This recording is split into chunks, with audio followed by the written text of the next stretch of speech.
This is TLV1.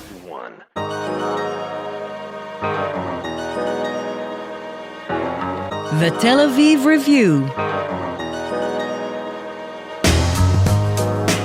Hello and welcome to the Tel Aviv Review.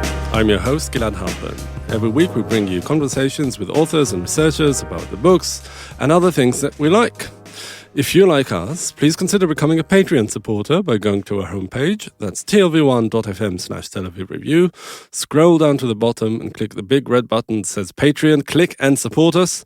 Some of you have been doing this for months and years, and we cannot thank you enough. My guest today is the president of Sapir College in the south of Israel. He is a legal scholar specializing in the legal history of Israel. His most definitive book on the subject, David Ben Gurion and the Foundation of Israeli Democracy, was published in English last year by Indiana University Press. The book is an evaluation of the seminal role that Israel's first prime minister played in laying the foundations for Israel's intricate legal and constitutional system. Professor Nir Kedar, hello and welcome back to the Tel Aviv Review. Hi, nice to be here again. So David Ben Gurion was a man of action, predominantly, an astute politician, a successful diplomatic and military strategist. Yet your book is an analysis of his political philosophy, a specifically Israeli version of republicanism called in Hebrew mamlachtiyut. Can you tell us briefly what mamlachtiyut is and how it differs from other Western forms of republican thinking? I'll start by the end of your question. Mamlachtiyut differs from other forms of republicanism, mainly by being a Zionist or Israeli form, that it was created by Zionists or Jews in Israel, mainly by Ben Gurion, although he was not the only person who articulated or thought about this idea, but he gave it its name, Mamlachtiyut. So in that sense, it is the Israeli form of republicanism. They didn't know about republicanism because republicanism is a synthetic word or expression that was created, I can say, so in the 50s and 60s, mainly in the 60s and later in 1960s, after Ben Gurion stepped down from his position as prime minister. But his ideas, his political ideas, were very close to republicanism, to the democratic form of republicanism, in the sense that when you talk about political theory, you have to talk both about the individual and about society, in the sense that, as Aristotle said, man is a political creature, is a social creature. He or she must live within a society. And that was Ben Gurion's idea of mamlachtiyut as well. It was a kind of a political philosophy, a Republican democratic political philosophy that, first of all, put emphasis on society, on the idea that we all live within a society, and that is why we have to accept that every society has a center of authority. That center of authority must be democratic, must be open, inclusive, and so on and so forth. But there is a center of authority that, for example, has the final decisions.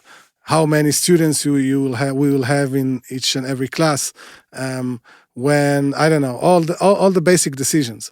And not only do we have a center of authority, but there is this idea that is called the public interest, which may differ from private interests or from the interests of specific groups within society. But there is a certain thing called the public interest that we should all preserve and being aware of. Now, if you wanted, I don't know if as opposed to other Republican ideas, but the Zionist Mamlachti idea of republicanism was that the public interest is always democratic. I mean, it is created by the majority according to the interest of the majority. Of course, we still keep the rights of the minority, but public interest is not an idea, that some dictator has had in mind, but it is the public who actually mold or shape the public authority. And so on the one hand, mamlachtiyut put emphasis on man being a social creature, a political creature. On the other hand, it lays emphasis on the individual itself. Zionism in itself, or in its basic idea, is a revolutionist idea. It was a revolutionist idea because the idea was that the modern Jew stands up and he or she breaks the tradition of his or her parents, and not only they immigrate to Palestine, but they build a new society, a modern society. So in its essence, it was a revolutionist idea that put the individual in the center. And this is why the Republican Mamlachti idea of the Zionist movement that Ben-Gurion gave the name to that to the theory, if we can say so, was really a democratic idea, an idea that emphasized the human rights, and not only rights, human rights and freedoms, also human responsibility, rights and freedom, democracy, and so on. Democracy was perhaps the only game in town since Herzl has established the World Zionist Organization in 1897. Yeah, but what really are the specific features of republicanism or mamlachtiyut in this case, as opposed to any other form of liberal or constitutional democracy, also preserving the rights of the individual, the rights of minorities, the rule of law, the rule of the majority? I mean, all these things seem to me like they're cutting across these maybe slightly different models, but still in the same neighborhood.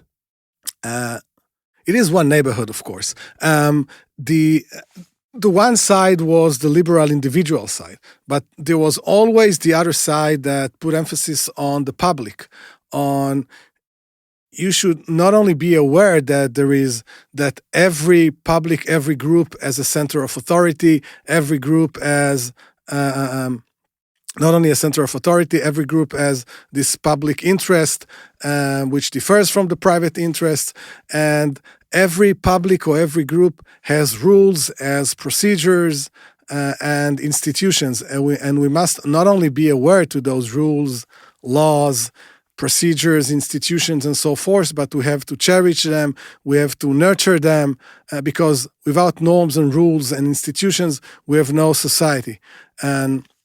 And not only should we be aware of those rules and so on, but we should feel a sense of responsibility. And the sense of civic responsibility is a central feature within Mamlachtiyut. I mean, we are, as Ben-Gurion used to say, we are responsible to ourselves, first of all, but we are also responsible to the others within our society, and we are responsible to society in large. And the most extreme sense of responsibility was what was called in Hebrew chalutziyut. How would I translate it? Pioneering spirit, perhaps, in the sense that you really, I don't know, you not sacrifice yourself. It's not a sacrifice. So sort of a political avant-garde. Yeah, exactly.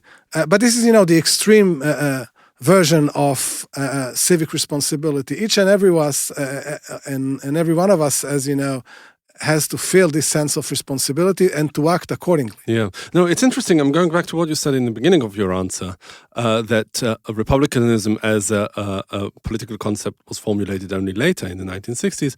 But it is interesting because all these ideas, and especially the Republican model, I mean, they exist since the 18th century in America, in France, and also maybe not in name, but all this sort of republicanism, this collectivist, greater good orientation is also very characteristic of Britain since the 19th century. Of course. The chronology here is what I would like you to answer. How was it formulated only at that later stage in the 1960s when all these ideas had been floating around for so long? That's what historians, mainly Anglo-Saxon historians from New Zealand, from North America, have said. They just look, behind at history, and they say, well, we have all these ideas, even from the ancient time, from the times mainly of the Roman Empire, but even we can find, among the Greek. We see, and in the Renaissance and so on, we simply didn't give this phenomenon a name. And that's what they did in the 1960s. They called it republicanism, and later there were several strands of republicanism, the Roman strand and the Greek strand, and so on. It's not our issue today. Yeah, but all these different cases in history, were they also Ben Gurion's inspiration? You talked about briefly, but also you develop it a bit in the book about how he placed himself within other Zionists of his time, Zionist leaders and Zionist thinkers. I mean, where does Mamlachtiyut or Ben Gurion's specific concept of Mamlachtiyut, how does it play out in both both those circles, right? The immediate Zionist one and maybe the broader political history one. So I'll start with the broader political history circles. It's a very interesting question, which I don't have perhaps a good answer, in the sense that, well, Ben Gurion read many of those political thinkers since, Plato and Aristotle in the ancient times, and Roman philosophers later, and up to, modern philosophers from Rousseau, Hobbes, Locke, and so on, until the, 20th century political philosophers. Kant, Hegel in the 18th and 19th century. And of course he was influenced by them. He writes extensively on Plato, he writes about Kant, about Hegel, about others, but I don't know if those thinkers really influenced or molded his idea of Mamlachtiyut. I mean, I guess that everything he read, remained there somehow, but I don't know if he was thinking, I'm thinking about Plato, or I'm thinking about, Locke or Rousseau or someone, and okay, I think that Mamlachtiyut was created first and foremost because of kind of necessity. I mean, when you try to build a nation, a society, to establish a state, a formal state also, I think that you have to take into consideration all those ideas. What does the state mean? What are the relations between the state and the individuals? How do you build a state when your starting point is a democratic starting point, in the sense that Herzl has created the World Zionist Organization, in which he wanted to attract the masses, the Jewish masses, first of all in Eastern Europe, but all over the world. And if you want to attract the energy and the Jewish masses, you must create a democratic system so that people will be part of it, will feel that their voice is heard, that they can, influence politics and so on and so forth. So Ben Gurion was living, working within a democratic culture from day one. So he was both influenced by what he read, and he was influenced by the Zionist political culture, I would say so, that was democratic, and not only democratic, it was popular democratic, in the sense that it tried to bring as many people as they could. He was influenced both by that, and of course he was influenced by what he read, and he was influenced by necessity. He had to think about. So as the man of action that he was, and the fact that he was pioneering in many ways, he had to set up, the state and its institutions. Yeah. So part of that process of setting up was taking all those rather abstract ideas or norms and actually putting them into practice under the umbrella of Mamlachtiyut. Yes and no. Yes, in the sense that it is exactly as you just described it. No, because first of all, he wasn't alone. He was working or operating within as I said, a broader Zionist political culture that started 50, 60 years before the State of Israel was established. And he wasn't alone. Most of the Zionist parties were democratic. And the Yishuv, the Jewish Zionist community in Palestine before that was established built since the late 19th century, was an open society that became gradually not only an open society, but a very legalistic society, in the sense that there were rules and kinds of constitutions and bylaws and courts and so on. It was, the idea of the presence of law was very present in the Yishuv, the Jewish Yishuv in Palestine. and democracy was the only game in town. Perhaps not among the Haredi Jews, but among most of the other parties, and the Yishuv itself was a democratic community. Yeah, how did he address the limitations of this specific case of Zionism? And I'd like you to refer to two main features here. One is that really the demos does not overlap with the citizenry necessarily. That is the fact that in the Jewish state there is a large non-Jewish minority, and also that many of the Jews, the so-called members of the people of the demos, do not live in the state of Israel. And the other one being the central role played by religion in public affairs in Israel. These are great questions. Wow, we can talk only about those two questions for an hour. First of all, a major reason that he stick to the word mamlachti and mamlachtiyut instead of national was exactly that problem that we had a double problem. I don't know if a double problem, but a double issue here. First of all, Ben-Gurion, like most Zionist leaders and thinkers before him, knew that most of the Jews will not immigrate or make aliyah to Palestine and later to Israel, and will not turn into Israeli citizens. At the beginning, when Zionist was, at the early days of Zionist, they thought of that perhaps 1 million, 1.5 million, 2 million Jews will immigrate to Palestine. That were, the wildest dreams. Later, in the 1940s and 50s, and especially after the Holocaust, it was clear that many more Jews will immigrate to Palestine, and that Palestine and later the state of Israel can become one, a central center for the Jewish world. But even then, it was clear that most of the Jews will remain outside of Israel and will not become citizens of Israel. And therefore, there was a need to differentiate between the Jewish and the others, citizens of Israel, and the non-citizen, the Jews who are not citizens of Israel. And this is why in Israel you won't find the word national almost, you can find it nowhere. I mean, if you have in the US, for example, you have the National Library and the National this and the National that. In Israel, it will be the Mamlachti schools, a Mamlachti army. It is Mamlachti because it belongs to the state. In its essence, in its basic meaning, Mamlachti means of the state. Mm-hmm. So we won't almost never use the word national. We have Bituach Leumi, which is almost the only expression.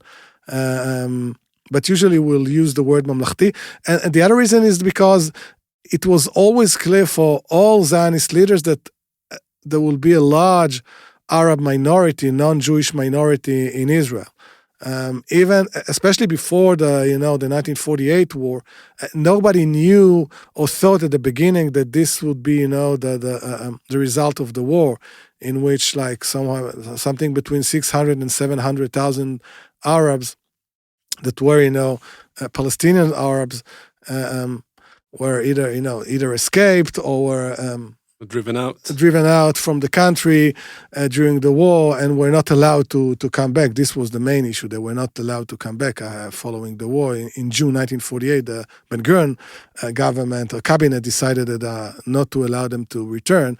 But nobody thought that as many Arab, most of the people thought that almost 50% or even something like that, there would be a large Arab, either 50% or a large Arab minority within the Jewish state. So they had to find a civic expression, to describe not only the state, but the state institutions. So this is why they use the word mamlachti, and this is why the idea of a non-Jewish minority was always there. It was always present. And I will touch upon it later, perhaps, in the sense that at least formally, it was clear that not only there will be a large minority, but that minority will enjoy, since it's a democracy, they will enjoy, equal rights before the law, before the courts, and they will be able to both to elect and to be elected to the parliament and, to the regional councils. So this was from the formal point of view.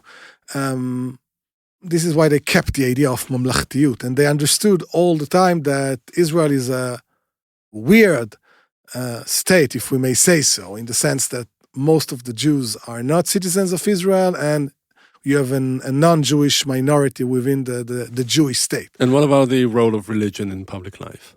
It's also very interesting because when we talk about Ben-Gurion's idea of the role of religion in public life, we have to differentiate between his own private ideas about Jewish religion and his relation to Judaism, both as a religion and as a culture, his political or civic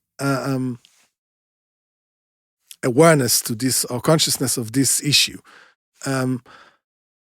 Personally, Ben-Gurion was not non-religious at all. He was a secular person. He didn't observe any of the Jewish religious mitzvot. Neither the Saturday, the Shabbat, nor kashrut, nor anything. His daughter told me that they didn't have a Leila Seder in Pesach or Rosh Hashanah. They didn't, celebrate Pesach or Rosh Hashanah or Yom Kippur or anything. As opposed, by the way, to political leaders today, it was not a shame of, I'm saying, I'm not observing anything. I'm not, I never went to a synagogue since I made Aliyah to then Palestine. I went only once after the state was established to say Hallel on the Saturday after the state was established. And that's it. I'm not observing Shabbat. I'm not observing the holidays. I'm not observing kashrut. I will never wear a yarmulke, a kippah, never ever, even when I'm going to cemetery or when I reading the Bible and so on and so forth. And I'm eating non-kosher. And as he used to say to rabbis and to others, I'm not less a Jew than you are. My Judaism is just different. By the way, I know about Judaism perhaps less than you know, but not much less, because he read the Gemara and he was very He well. had a religious upbringing, right? Yeah, but not only then, he made himself, he called it seminars. He tried to read, as much as he can, all the Jewish literature. So he knew a lot about Judaism, but he said, I'm a different Jew, but I'm not less a Jew than you are. These were his private ideas about, the Jewish religion. But as a political leader, he had a completely different conception of the role of Judaism in Israel, both as a religion as a culture. And these ideas derived from his idea of mamlachtiyut, of his Republican ideas and democratic ideas. First of all, he said, we must acknowledge that in Israel and elsewhere in the world, we have a large area of Jews. Some are believers, others are non-believers. Among the believers in Israel, the majority is Orthodox believers. Outside of Israel, the majority is non-Orthodox, reformist, conservative, and so on. And all those Jews, and even among the Orthodox, we have Hasidic Jews and Mitnagdim and others, and you have Sephardi and Ashkenazi Jews, and many different, traditions, religious tradition, and threads of Judaism, and all must live together. And we have no choice, but we must live together. And not only that, but as we know from moral philosophy and legal philosophy and political philosophy, when you come to ideas, there's no court of law that can, decide which idea. There's no, it's not like mathematics. You cannot prove that one is right and the other is wrong. It is a matter of ideas and beliefs. And we can try to persuade each other, but there is no, court of law or some other instance that can decide, well, you are right and you are wrong. And since we don't have such a court, and he said, even if there was such a court, no one would accept its decisions. So the only thing we can do is try to live together. And we must do everything we can in order to try to live together. And not only then, and this is, many people are wrong when they describe Ben-Gurion, because he said, I don't think there will be a point in history in which we won't have that division, between people who, believers and non-believers, or reformists and orthodox and all that. We'll always have different groups, and we'll always have, an area of ideas and conception about the Jewish belief. And the thing that we have to do is to try, and everybody will live together. And how did they do it? In different ways. First of all, Ben Gurion said, well, I'm totally, I'm total secular, turbo secular, if you want, in the sense that not only I don't accept, Jewish religion, but I don't accept any set of religion, that enforce me, because I see myself, said Ben Gurion, as a free person. I was born free. Of course, I'm living in a society with a certain culture, but I was born free, and I'm a free thinker, and so nothing, I'm not. There are no constraints. I don't believe in constraints. But he said, first of all, since we accept that there's all sorts of people that all sorts of people that believe in all those in different ideas, and I accept that there are many people, hundreds of thousands of Israeli citizens, not only Jews, but also Muslims and Christians and Druze and others, that for them religion or tradition or culture that was masortiyut, tradition that was, certain, their culture was perhaps, it was born within a religious culture, but later, they don't follow all the, religion. Well, not halachically strict. Not halachically strict, exactly. But still, religion is very important for them. And therefore, the state must supply all those people their religious needs. So the state will finance, for example, the building of synagogues and of mikvaot, and so on and so forth. And not only for Jews. This is why there was the Ministry of Religion, to supply people who need it, those needs in what we call in Hebrew, in a mamlachti way, in a state, republican, general, egalitarian way for all those people who need it. And this is why Ben Gurion also had the idea that we have to keep the rabbinate, so that people who needs or believe that they need those, the religious needs, they will be supplied by the state, like the state supplies, education and health and so on. It's interesting because what you just said about the state being this forum of negotiation, of arriving at all sorts of compromises, serving the greater good, and the different minorities within them. I think you may have preempted my next question, because I thought, until I read your book, that the fact that Ben Gurion did not draft and pass a constitution for the state of Israel was a major blind spot for him. That it's even a contradiction as someone, Mamlachtiyut being so focused on institutions and norms. What is a bigger institution and norm in a democratic country than a constitution, right? Of course. So I thought it was like some sort of like it fell between the cracks, sort of. But then I realized that he actually justified not passing a constitution out of the same mamlachti worldview. Can you develop that? Exactly, yes, thank you.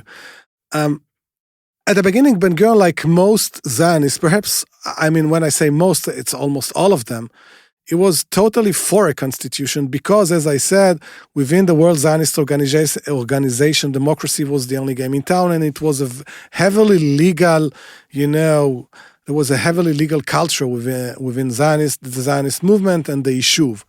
Not so far from the Western liberal political culture, by the way.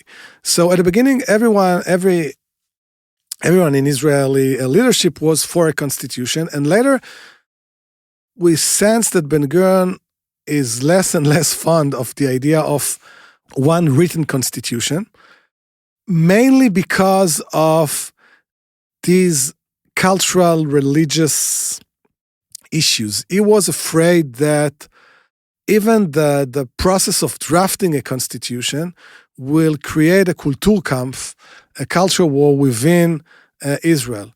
And why did he think so? Because most of the debates around the constitution were about the preamble of the constitution. They didn't talk so much about the preamble itself, but the debate had to deal with the preamble. It did not have to deal with, the form of parliament and the form of government, both the cabinet and others, or the form of the army and so on and so forth, but mainly about who are we? What will we write in the preamble?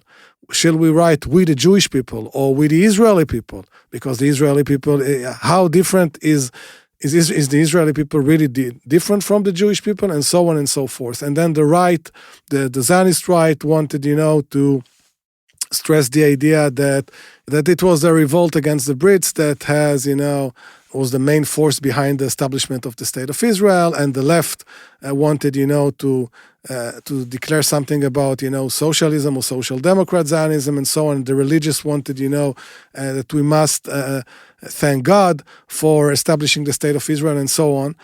And Ben-Gurion was really afraid that this process, even the process of drafting a constitution would create a kind of Kulturkampf, because earlier, because he said, well, we have all those groups among us, and we had this minute or this period of time in 1948 in which we managed to establish the state and being together, and not only because of the war, because we understood the greatness of the moment, but then he was afraid from that will create a kind of Kulturkampf. And when you look at Zionist, not only about when you look not only at Ben-Gurion but at the Zionist history at large, you can see that this actually followed, previous decisions and previous policy of the Zionist movement at least since the days of Herzl, and even since the days of Chovevei Zion, in the sense that the Zionist movement understood that this issue, mainly of religion, but of culture in general, is a main problem. It's a huge problem, even a bomb. And this is why the Zionist movement, since the day of Chovevei Zion, tried to do two things. First of all, to find settlements between religious and non-religious, and even Herzl and Echad Ha'am and Sokolov had those resolutions with the rabbis, first of all, of Russia, because 90% of the Jews then lived in the Russian Empire, and later it was the status quo letter from 1947, but the status quo letter is exactly, almost word by word, the resolution that Herzl and the rabbis, Russia rabbis, had in the end of the 19th century, in the sense that the Zionist movement would keep kashrut in its kitchen.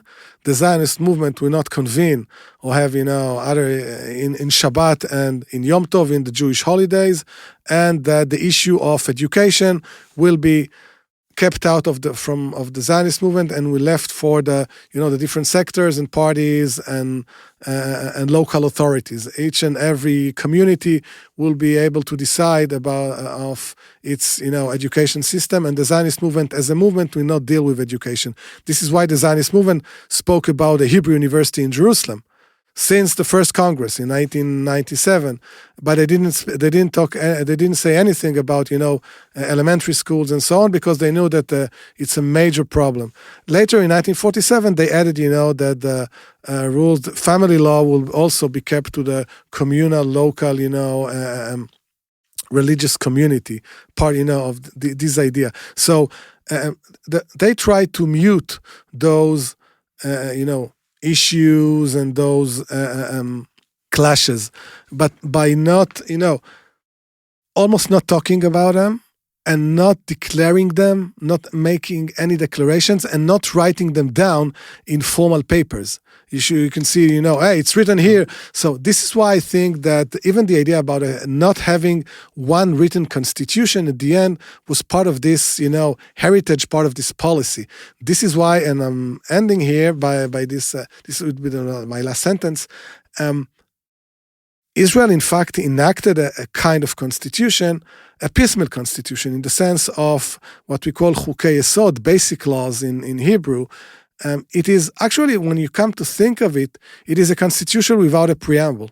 So we don't have a preamble that would say we the Jewish people, or we the Zionist people, or we the Israeli people, and how should we treat the Arabs? And so, not how should we treat the Arabs. We should treat the Arabs, in an equal manner, of course.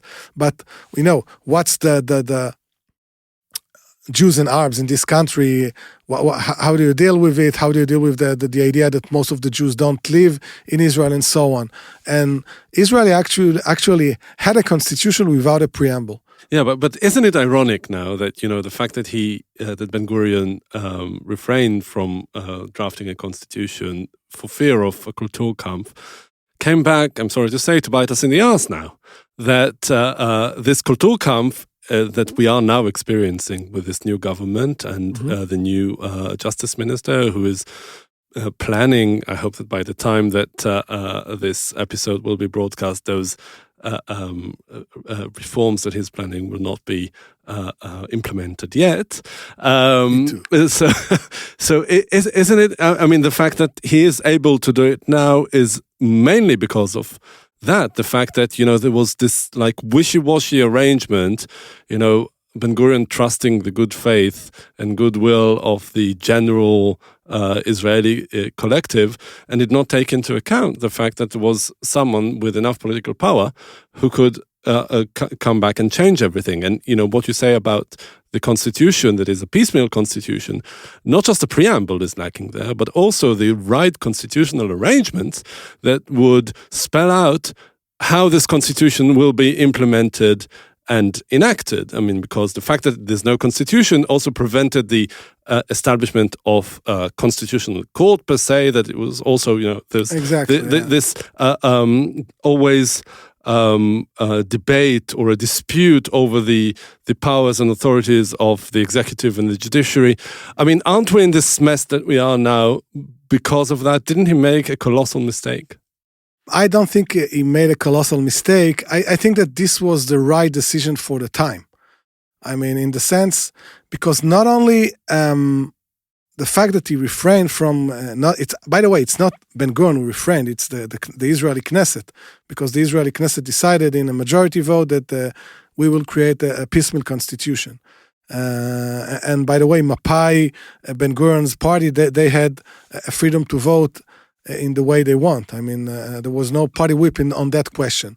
So I think, first of all, I think it was the right decision for that time, because not only thanks to that decision, we did not have a Kulturkampf at that time, and we should always remember that society in Israel at that time was really hot in the sense that people were fighting about everything. I mean, the split of the kibbutzim, families, couples were divorced, families came apart.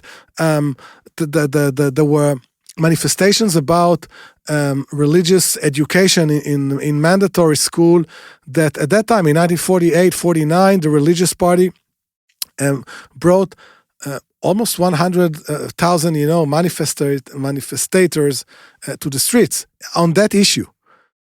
So Israeli society was really, heated, and the danger of Kulturkampf was real. But not only that, the fact that there was no Kulturkampf enabled mainly the Israeli Supreme Court through Bagatz, the High Court of Justice, which is a kind of a quasi-constitutional administrative court in which it's a first instance court in which every citizen, Jew or Arab, man or woman can bring a lawsuit against the state. So the Supreme Court created a really developed judicial bill of rights, even without a written constitution, and which really strengthened Israeli democracy. So I believe that the fact that we didn't have a written constitution, on that sense, strengthened in the early years the Israeli democracy and that judicial bill of rights and the legal system. So now we have two separate issues that with the government we have now, or the government we have in the last 10, 15 years, now gather into one major, issue, problem. Everyone looks at it differently.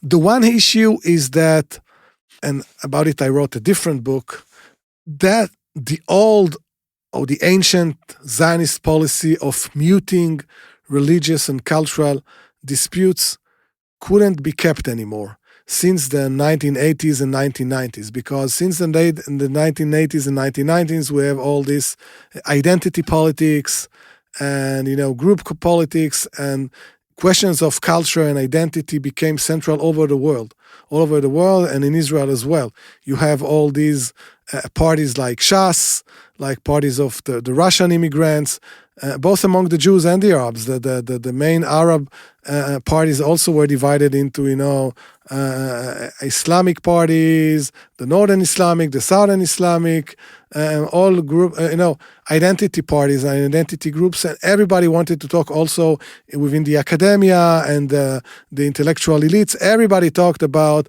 identity and culture and identity and all that blah, blah, blah. And we couldn't keep, culture, religion, identity, apart from politics. It was there, and it was, and this is why you can see since the 1980s that all those issues return to the law itself. For example, the question of Hebrew law, how will judges will interpret the Israeli law? You mean Jewish law? Jewish law, yeah. And so suddenly, the question of Jewish law returned to the debate. Later in 1992, Israel for the first time was described as a Jewish and democratic state, as if before 1992 people thought that perhaps it's a Chinese state, I don't know, or a French state, as if there wasn't a Jewish majority. Now, this was a huge no-no. Until the 1980s, you can find almost no laws with the word Jewish, or whatever of the laws in the Knesset. You have less than two statutes like this, not because they were not Jewish, but because they said we don't have to talk about it. So you said this description of Jewish and democratic state, which I think it's a very bad phrase, because it has created the impression that Jewish and democratic are contradicting one, or at least there is a kind of stress between them, and until the basic law of the Israel as the nation state of the Jewish people, which I think it is really a problematic law, and not only because of the inner relations between Jews and Arabs in Israel, but also because of the relations between Jews in Israel and Jews outside of Israel, and because it has put all those cultural issues and religious issues in the front, that the Zionist movement tried to put them, back. So this is one issue. The issue of bringing back the issues of religion, of culture, of identity, asking ourselves, what does it mean to be Israeli? What does it mean to be Jewish? And so on and so forth. Question that the first Zionists from Herzl and even Chovevei Zion before Herzl, not only until Ben Gurion, but even until Begin and later, they didn't ask themselves because they knew it is really a danger, to try, because you have two Jews, you have two opinions, and it's really problematic. And they say, well, we want. There is no definition of Judaism, of Zionism.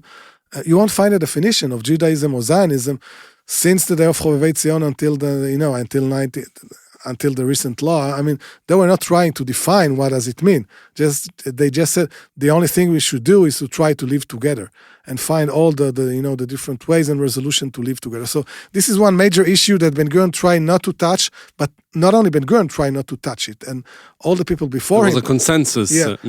Now, since the 1980s and 90s, this consensus evaporated, and you had another consensus. Yeah, we must deal with these issues, and as if you can find answers to those issues.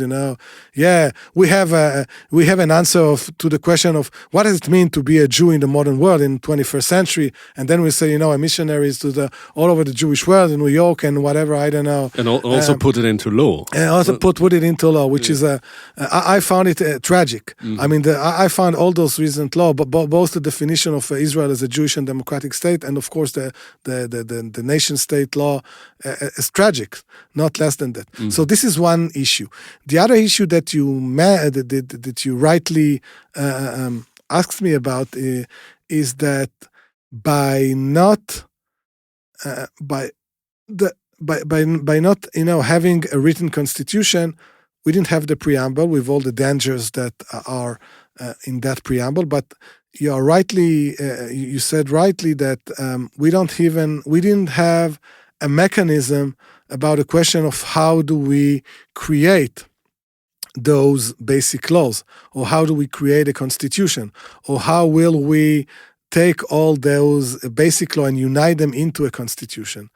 Now, in 1995, the Supreme Court has decided that we do have a constitution, that the different basic laws are now, we can say that they had created one constitution. Perhaps, it is not perfect as a constitution. We still lack several, parts in it, but we can say that we have a constitution. Why can we say it? Because we have basic laws that deal with the two main issues or the two main features of every constitution. First of all, the organs of the state, the parliament, the cabinet, the government, the army, the president of the state, and so on and so forth. And the other feature is the human rights. We had two basic laws that dealt with human rights from 1992. And then the Supreme Court said, well, so we can say that we have a constitution because every constitution deals with those two issues. Yes, we don't have a preamble. Yes, we don't have a mechanism that says how do we change the constitution, how do we create a constitution, and so on and so forth. But we do have a constitution. Now, that has created several problems because if we don't have a mechanism, so how can we decide? How can we continue this constitutional, creation and change and so on? And what we try to, and this has become a main, a main rift between the right and the left in Israel, religious and non-religious Jews, Jews and Arabs, and so on. And both sides try to implement their ideas fiercely, if we can say so, without... To coerce them. Yeah, to coerce them without, a kind of... talking and trying to arrive to a certain decision together. Yeah, this is what the Israeli right tries to do now. But what Yariv Levin, the justice minister, one of the justifications for the legal reforms that he's planning is that what he's basically seeking to do is undo that constitutional revolution of the 1990s that you just said. So, maybe... on the surface, it seems logical. Do you think there's any truth in that, or is it just an excuse? I don't think it's an excuse. Of course, we said that it's an excuse because of the the fact that the prime minister was indicted. But do you think he really is trying to go back to that period of before everything you just described now? The mistake is that we cannot go to the period before because history, time is evolving and every culture is evolving, the law is evolving. There's an evolution, and we cannot go to what was before. And it's wrong to go to what was before because I think that what happened in the 90s was. Basically, it was right. It was good for Israeli society. The fact that all those changes in the 1990s, and it would be wrong to go back. But I think he's sincere in the sense that he tries to change some of the features that were created in the 1990s. So let me ask you this. This is probably our last question. Do you think that he is capable of implementing all these reforms, basically undoing or revolutionizing all the constitutional arrangements that have been incrementally built over time? As you said, you cannot turn back time when it comes to legal and cultural development. So can he do it? And if he can, how destructive do you think it will be for Israeli democracy? I must say that I'm more optimistic than most of my friends. And I'm more optimistic than most of my friends because I'm an historian, I'm a legal historian, and because I wrote not only about Ben Gurion, but about, Zionist legal history in that book since the days of Herzl. And I don't think the Justice Minister, Yariv Levin, who by the way, is a jurist, he's a lawyer. He studied law in the 1990s, by the way. Democratic culture and legal culture in Israel is much stronger than what most people think, and democracy is really ingrained within Israeli culture, and so is the legal and even the constitutional idea. The decision of the Supreme Court from 1995 was almost, it's of course, it was from 1995, almost 30 years ago. And the idea of that that there is in Israel judicial review, that the Supreme Court or the court can, overrule laws of the Knesset is really, part now of Israeli political culture. Everyone accepts this. Even the Knesset has accepted it formally. And so goes for about, the way the judges are elected. The way that they are elected was, by the way, it's since the 1953, in the days of Ben Gurion. Even the cabinet of Ben Gurion and the Knesset at that time were not opposing the fact that the judges would be elected by a committee of 9 people. Most of them, 5 out of 9, are jurists. 3 of them are justices of the Supreme Court. So this is really accepted by the vast majority of Israeli citizens, that, all those issues. And I think it will be very hard when it will arrive to the Knesset to change all this, both with regard to the Supreme Court and to the way that the justices and the other judges are elected and nominated, and as with regard to the Attorney General. Not that I'm not concerned, I am concerned, but I think that Israeli democracy is stronger than that. And I would add another thing. I think that most of Israelis are not as extremist as this government is. I mean, the fact that this government is taken, I'm saying it is taken because the majority, it's not that that they say that Ha'am amar et dvaro. The people have spoken. It's not that the people have spoken, and the vast majority of Israelis are, as Ben Gurion says, bli cherut v'bli maki, in the sense that I am accepting everybody, said Ben Gurion, to my government, to my coalition, except for fascist Jews who played with fascism. He called them cherut, but they were not part of cherut. They were part of the right wing. Begin's revisionist party. They were part of the right wing of Begin's, and Begin himself put them outside. And he says, I'm accepting everybody except for fascist Jews on the one hand, and communist Jews, not communists, but communist Jews who are against the state of Israel, the idea of the state of Israel, who oppose the idea of the state of Israel. Except that, I accept everybody to my coalition. And I think that till now, most of the Israelis, both Jews and Arabs, are not extremists. I mean, even most of the voters for the Likud party, they do not accept the extreme ideas of, certain parts of this coalition, of this government. My college is in the southern part of Israel. Sapir is near Sderot. I'm traveling a lot in Sderot, in Netivot, in Ofakim, Be'er Sheva, Yerucham, Dimona. I'm talking to many people. And all Likud strongholds. It's all Likud strongholds. They say, we voted for the Likud, but we didn't vote for this government. I mean, they're against gay rights, and they're against, we don't accept their ideas about gender, about gay and lesbian rights, and about other minority groups. We don't even accept their ideas, about the Arab minority. This is not what we believe in. And this is why I think that even those suggestions with regard to the legal system, I believe that in the end it will be negotiated, and we will see, a much, watered down. Yeah, watered down, less extreme, version of those ideas. Ideas that you can, and those versions would be something that even people, from the center of the political map, will be able to live with. Yes. All right, Professor Nir Kedar, president of Sapir College, a legal historian and the author of a new book, David Ben Gurion and the Foundation of Israeli Democracy. Thank you very much for joining us today. Thank you for having me. Thank you. And many thanks to Itai Shelem, the manager of TV1 Studios. And now we've got a request, because most of you listen to us on the Apple Podcast app, and we would like to ask you to please consider writing us a review.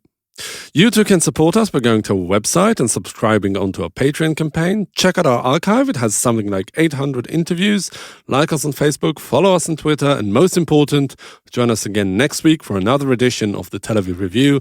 And until then, from me here in Tel Aviv, goodbye.